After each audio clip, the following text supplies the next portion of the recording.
ಧನುರಾಶಿ ಅಕ್ಕಪಕ್ಕದವರ ಜೊತೆಯಲ್ಲಿ ಜಗಳವಾಡ್ಬೋದು, ಅದಕ್ಕೆ ಅವಕಾಶಗಳು ಒದಗಿ ಬರುತ್ತೆ. ಆದರೆ ಯಾವುದೇ ಕಾರಣಕ್ಕೂ ಅದು ಬೇಡ ಅಂತ ಹೇಳಿ ನಾವು ಹೇಳುವಂಥದ್ದು. ನಿಮ್ಮ ಒಳ್ಳೆಯತನ ಬೇರೆಯವರಿಗೆ ದೌರ್ಬಲ್ಯವಾಗಿ ಕಾಣಿಸುವಂಥದ್ದಾಗತ್ತೆ. ಅದೇ ನಿಮ್ಮಲ್ಲಿರ್ತಕ್ಕಂತಹ ದೌರ್ಬಲ್ಯ. ಹಾಗಾಗಿ ಬೇರೆಯವರು ಅದರ ಉಪಯೋಗವನ್ನು ಪಡ್ಕೊಳ್ತಾರೆ, ನಿಮ್ಮನ್ನೇ ದ್ವೇಷವನ್ನು ಮಾಡ್ತಾರೆ ಅಂತ ಅರ್ಥ. ಜೀವನದ ಉಜ್ವಲವಾದಂತಹ ಭವಿಷ್ಯ ನಿಮ್ಮೆದುರುಗಡೆ ಇದೆ. ಆದರೆ ಅದನ್ನು ರೂಪಿಸ್ಕೊಳ್ಬೇಕಾದಂಥವ್ರು ನೀವಾಗಿರ್ತೀರಿ. ಯಾವಾಗ ತಾತ್ಸಾರವನ್ನು ಮಾಡ್ತೀರಿ ಅದು ನಿಮ್ಮ ಕೈ ತಪ್ಪಿ ಹೋಗುವಂತಹ ಸಾಧ್ಯತೆಗಳು ಹೆಚ್ಚಾಗಿ ಕಾಣುವಂಥದ್ದಿರುತ್ತೆ. ತಂದೆಯವರಿಗೆ ಅನಾರೋಗ್ಯದಿಂದ ಸ್ವಲ್ಪ ಆರೋಗ್ಯದಲ್ಲಿ ಶಸ್ತ್ರಚಿಕಿತ್ಸೆಗೆ ಏನೋ ಅವಕಾಶಗಳು ಆಗುವಂತಹ ಸೂಚನೆಗಳು ಕಾಣ್ತಾ ಇದೆ. ಹೆಚ್ಚು ಬೆಲೆ ಬಾಳ್ತಕ್ಕಂತಹ ವಸ್ತುಗಳನ್ನು ಖರೀದಿ ಮಾಡುವಂಥದ್ದಿದೆ. ಆತ್ಮವಿಶ್ವಾಸದ ಭರವಸೆ ನಿಮಗೆ ಮುಂದಿನ ಕೆಲಸಕ್ಕೆ ಸ್ಫೂರ್ತಿದಾಯಕವಾಗುತ್ತೆ. ನಿಮ್ಮ ಆತ್ಮವಿಶ್ವಾಸವನ್ನು ಹೆಚ್ಚು ಮಾಡ್ತಕ್ಕಂತಹ ಭರವಸೆಗಳು ಮುಂದೆ ಮಾಡಬೇಕಾದಂತಹ ಕೆಲವು ಕೆಲಸಗಳಿಗೆ ಏನೋ ಒಂದು ರೀತಿಯಲ್ಲಿ ಉತ್ಸಾಹ ಸ್ಫೂರ್ತಿಯನ್ನು ತಂದುಕೊಡುವಂಥದ್ದಾಗತ್ತೆ. ಸೂರ್ಯನಾರಾಯಣನನ್ನು ಪ್ರಾರ್ಥನೆ ಮಾಡಿ, ಆ ರೀತಿಯ ಸೂರ್ಯದೇವರ ಅನುಗ್ರಹ ನಿಮಗೆ ರಕ್ಷಣೆಯನ್ನು ನೀಡಲಿ. ಶುಭವಾಗಿ.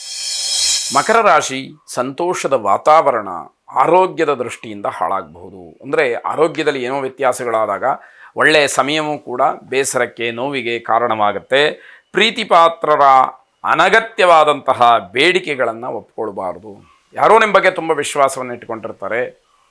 ಯಾವುದು ಸಮಾಜಕ್ಕೆ ಘಾತಕವೋ ಅಥವಾ ಯಾವುದು 4-6 ಜನ ಒಪ್ಪಿಕೊಳ್ಳೋದಕ್ಕೆ ಯೋಗ್ಯವಲ್ಲವೋ ಅಂತಹ ಬೇಡಿಕೆಗಳನ್ನು ಬಲವಂತವಾಗಿ ನಿಮ್ಮಿಂದ ಮಾಡಿಸ್ಕೊಳ್ಬೇಕು ಅಂತ ಹೇಳಿ ಪ್ರಯತ್ನಗಳು ನಡೀತಾ ಇರುತ್ತೆ. ಅಂಥದಕ್ಕೆ ಒಪ್ಪಿಕೊಳ್ಬಾರ್ದು, ಅನುಮೋದನೆಯನ್ನು ಮಾಡಬಾರ್ದು, ಅದು ಒಳ್ಳೆಯದು ಅಂತ ಹೇಳಬಾರ್ದು ಅನ್ನುವಂತಹ ಅರ್ಥ.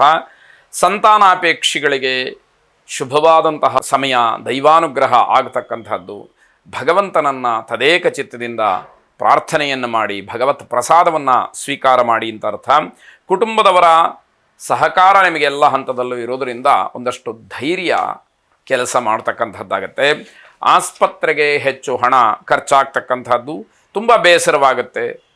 ಆದರೆ ಆರೋಗ್ಯ ಮುಖ್ಯ ಅನ್ನುವಂಥದ್ದು ಒಂದು ಕಡೆ ಆದರೆ, ಮತ್ತೊಂದು ಕಡೆ ವಿನಾಕಾರಣ ಇಷ್ಟೊಂದು ಹಣ ಹೋಗ್ತಾ ಇದೆಯಲ್ಲ ಅಂತ ಹೇಳಿ ಮನಸ್ಸಿಗೆ ನೋವಾಗುವಂಥದ್ದು. ಹಳೆಯ ನೋವಾಗಲಿ ಅಥವಾ ಅನಾರೋಗ್ಯವಾಗಲಿ ಮತ್ತೆ ಮತ್ತೆ ಮರುಕಳಿಸ್ತಕ್ಕಂತಹದ್ದು, ಅದರಿಂದ ಮತ್ತೆ ಮತ್ತೆ ತೊಂದರೆಗಳಾಗ್ತಕ್ಕಂತಹ ಸೂಚನೆ ಹೆಚ್ಚಾಗಿ ಕಾಣ್ತಾ ಇದೆ. ಗೋಪಾಲಕೃಷ್ಣನನ್ನು ಪ್ರಾರ್ಥನೆ ಮಾಡಿ. ಶುಭವಾಗಿ.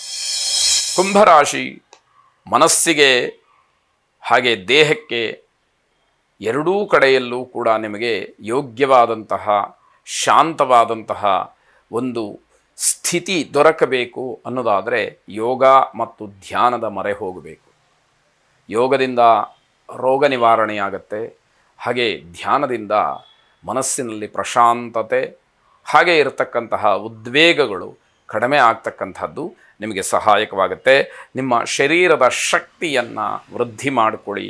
ಆರೋಗ್ಯವಂತರಾಗಿರೋದಕ್ಕೆ ಹಲವಾರು ರೀತಿಯ ಪ್ರಯತ್ನಗಳ ಜೊತೆಯಲ್ಲಿ ಯೋಗವೂ ಒಂದು ಅನ್ನೋದನ್ನು ನೀವು ತಿಳಿಬೇಕಾದಂಥದ್ದು. ಹಣದ ವೃದ್ಧಿ ಇದ್ದರೂ ಕೂಡ ದೇಹಾಲಸ್ಯ ನಿಮಗೆ ತುಂಬ ತೊಂದರೆಗೆ ಕಾರಣವಾಗುತ್ತೆ. ಎಲ್ಲಾದರೂ ಹೋದರೆ, ಏನಾದರೂ ಕೆಲಸ ಮಾಡಿದರೆ ಅದಕ್ಕೆ ತಕ್ಕ ಪ್ರತಿಫಲ ಸಿಕ್ಕತ್ತೆ. ಮನೆಯಲ್ಲೇ ಇದ್ದು ನನಗೆಲ್ಲವೂ ಬರಬೇಕು ಅಂತಕ್ಕಂತಹ ಸೋಮಾರಿತನ ನಿಮಗೆ ಹಿನ್ನಡೆಯನ್ನು ಉಂಟು ಮಾಡ್ತಕ್ಕಂಥದ್ದಾಗತ್ತೆ.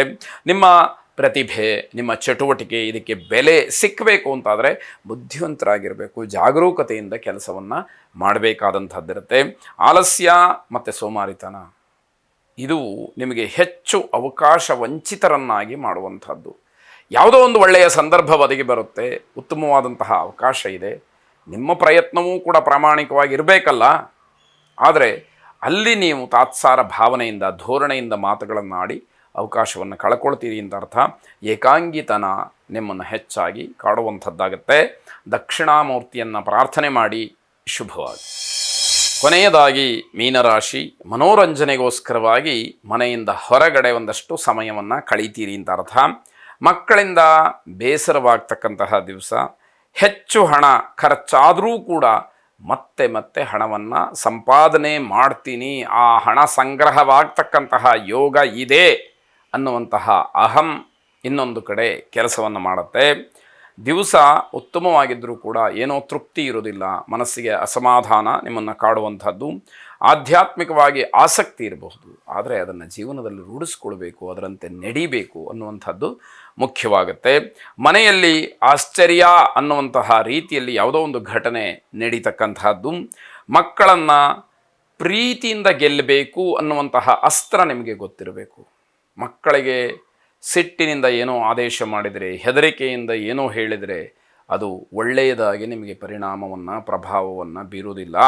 ತಾತ್ಕಾಲಿಕವಾಗಿ ಹೆದರಿಕೆಯಿಂದ ಕೆಲಸವನ್ನು ಮಾಡಿರ್ತಾರೆ ಹೊರತು ಅಲ್ಲಿ ಪ್ರೀತಿ ವಿಶ್ವಾಸಗಳು ಇರುವುದಿಲ್ಲ ಅನ್ನುವಂಥದ್ದನ್ನು ತಿಳಿಬೇಕು. ಕುಲದೇವತಾ ಪ್ರಾರ್ಥನೆಯನ್ನು ಮಾಡಿ. ಶುಭವಾಗಿ.